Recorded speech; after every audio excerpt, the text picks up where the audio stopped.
So did my investment in how a drunken girl in a bar short of me. As soon as I let go of some of my anger towards my ex, some of my need to fuck absolutely everything disappeared too. As a result, I became less invested and less affected by the actions of the women around me, which in turn made me more attractive around them. As if by magic, I began to attract far more beautiful and interesting women with less effort. And how do I know this? It was clear.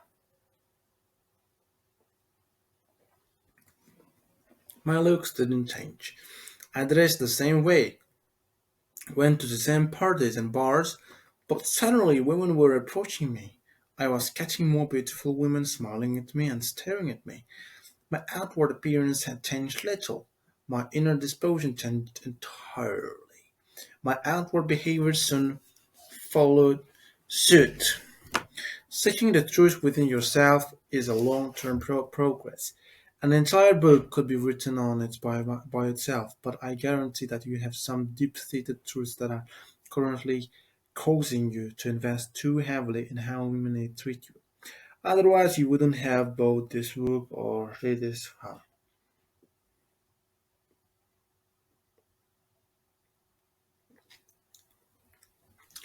If you feel like you have some serious emotional issues or believe that for whatever reason you are basing an insanely high amount of your identity on how women respond to you, then I recommend therapy.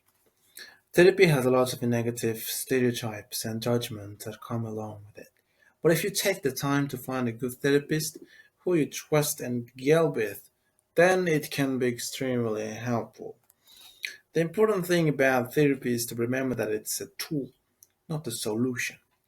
A therapist is there to guide you and motivate you in continuing to find your own emotional truths about yourself. He or she can find them for you. A lot of people show up to therapy expecting a therapist to magically fix them. They then get frustrated when all they do is talk and get asked annoying questions the whole session. Those questions are asked for a reason. Be proactive in finding the emotional knots in yourself were that you didn't know were there before. You will discover some amazing things. That time the neighbor's kids locked you in a closet all afternoon, or the time your mother went home and forgot you at the grocery store, or parents' divorce or death of a loved one. These all have emotional repercussions that can and probably will motivate you and drive you to overinvest in receiving validation from one specific source of help another in a life.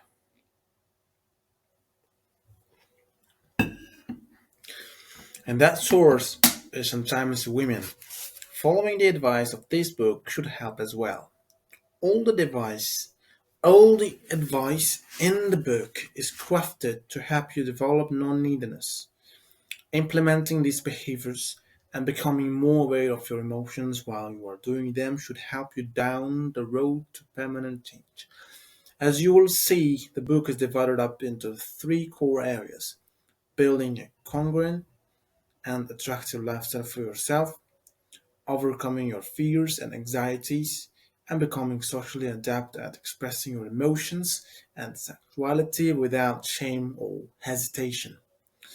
All three of these actions will help you become more vulnerable and less needy. As we will talk about in chapter 6, these things are all interconnected. When you work on one of them, you indirectly benefit the others, and vice versa.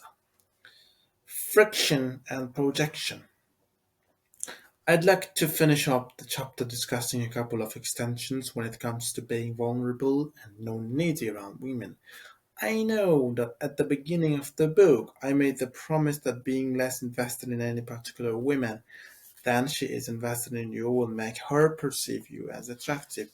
Well, that's true, but just because she perceives you as an attractive man doesn't mean she'll immediately want to jump into bed with you. Attraction is great, but in and of itself, it's not always enough to consummate a romantic sexual relationship. There are two main reasons that prevent attracted women from being with you, and they are both quite common. I call them friction and projection. Friction is when a woman finds you to be an attractive man, but there are value differences or external circumstances that prevent her from acting on that attraction or being interested in you. For instance, let's say you are a rock star who spends his nights getting drunk and hanging and banging groupies, and she's a born again Christian and has sworn off all S-word before marriage. That mismatch in personal values is going to disrupt any potential of ever being together and is a genuine piece of friction that is going to prevent anything from happening. The most common case is the girlfriend wife. This happens all the time. You met a woman, you two really click. She's laughing at all your jokes, smiles when you smile, looks into your eyes a little bit too long, and she's married. And not only is she married, but she makes a point to cut the flirting off before it goes too far. She likes you. She may even say that she's attracted to you and be honest, but she values her marriage more than her attraction to you. And there is nothing you can do about that. That is friction. Men often used to ask me how to get a woman to cheat on her boyfriend or husband. How to get a woman to cheat on. My answer has two parts. The first part is you don't, they decide. The second part of the answer is don't fucking do it. What's wrong with you? It contributes to the fucking of people's lives, and even if it didn't, it's never worth the headache it causes. Friction can be religious,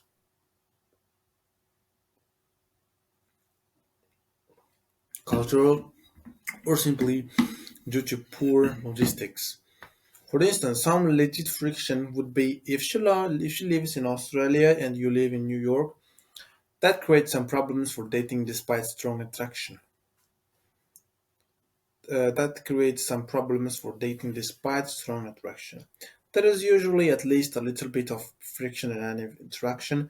You are never going to like 100% of any women, and no woman is ever going to like 100% of you.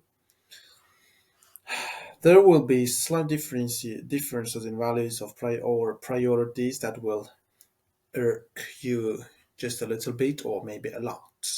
There will also be unavoidable situations and events that will cause obstacles to you two being together.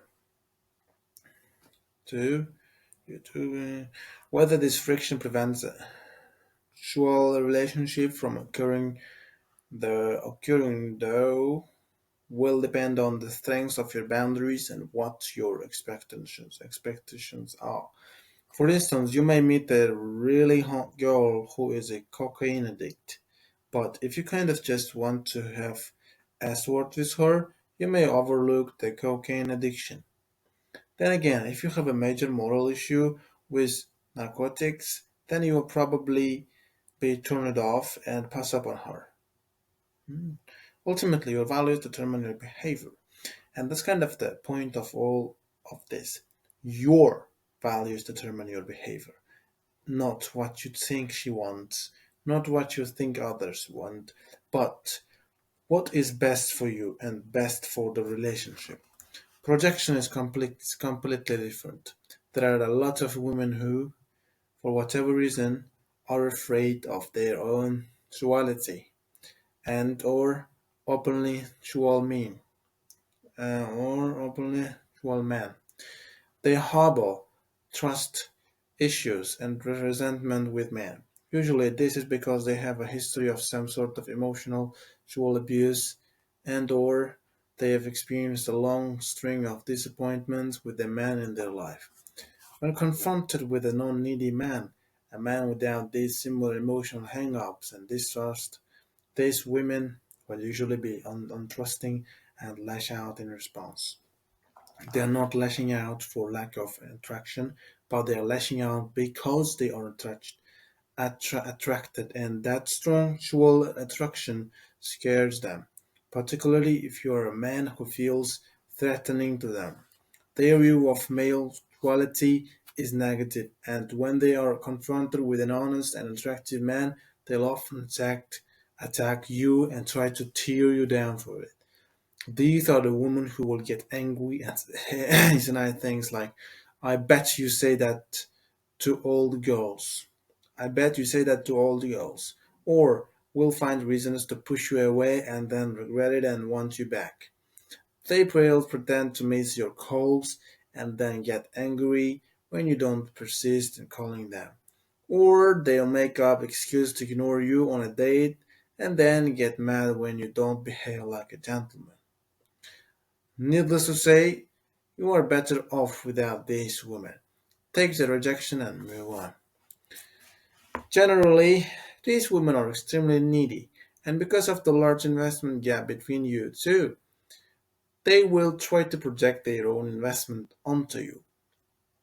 They will accuse you of being demanding, overbearing, too horny, untrustworthy, or weak. These accusations will have little to no connection to reality, and an unneedy man will either walk away from a girl like this or simply ignore her accusations if they have no bearing. The only men willing to put up with such nonsense are men who are highly needy as well. The needy man will spend all of his time uh, plac- placate- placating and trying to fix the accusations and problems the woman projects onto him. And the most messed up part about this is that the needy man will enjoy fixing and placing the needy women. The needy man enjoys it because this constant fixing of the distrusting women's fears and accusations makes the needy man feel needed. If the man is narcissistic, then he will usually lash out right back at the women and they will engage in a relationship full of pity, unimportant drama, playing out emotions and projecting their histories of pain and marginalizing onto each other over and over again until one of them finally becomes conscious enough to break the cycle and move on. Sometimes that this happens quickly. Other times it takes months or years. Either way, it's always unpleasant. The uncomfortable truth is that the majority of women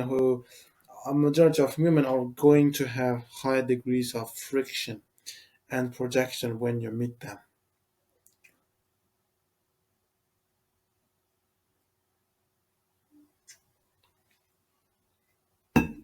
With most of the women you meet, things are simply not going to work no matter what you say or do. This is to be expected, and this is fine. You are going to be incompatible with most of the women in the world, and to hold any hopes of being highly compatible with most is an illusion of grandeur and a figment of your own narcissistic tendency. Incompatibility is a fact of life. No matter how you behave or what you are into, the majority of women out there at any given time are simply not going to be interested or emotionally available to you. Our job is not to attract every woman, but to screen for women with a high potential of being attracted to who we really are. The reality of incompatibility defines our entire strategy of dating women. To base our strategy on anything else is inefficient at best and downright damaging at worst. The world is what it is. It's our job to simply present ourselves as boldly and clearly to it as possible. Accept the reactions and move on the opportunities. Any attempt to control the reactions of others or take some kind of power over the reactions you receive is both foolish and illusory. Well, that was chapter 3. Thank you for attention. Subscribe to the channel. It's me, Bahruddin Touranbek from Pakistan. Read you the book called Models by Mark Manson. Thank you.